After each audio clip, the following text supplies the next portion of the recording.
Lahore Bata پور کے علاقے میں دو گروپوں کی آپس میں صلح ہو گئی۔ ملک شفقت مرتضی اوان، ملک سجاول اوان و برادران اور ملک کرامت ملک نعمت برادران کی آپس میں چلی آ رہی درینہ خاندانی دشمنی ختم ہو گئی۔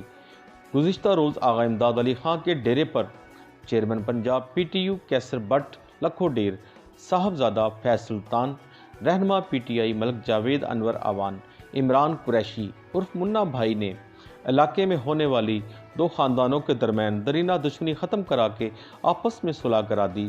اس موقع پر ملک شفقت مرتضی اوان، ملک سجاول اوان و برادران اور ملک کرامت ملک نعمت برادران بم اہل و عیال کی آپس میں ایک دوسرے کو گلے لگا کر صلح کرا دی۔ اس موقع پر موزین علاقہ چودھری عارف جٹ، میاں ممتاز چودھری، اصغر کونسلر، ملک بشیر اوان، چیئرمین یوتھ اوان اتحاد، ملک غلام حر اوان، ملک شہزاد اوان، میاں افضل اور معززین علاقہ کی کثیر تعداد موجود تھی، جنہوں نے ان دونوں گروپوں کی صلح ہونے پر خوشی کا اظہار کیا۔ کیمرامین فرحان شیخ کے ساتھ Arshad Ali Ansari, City One News, Lahore.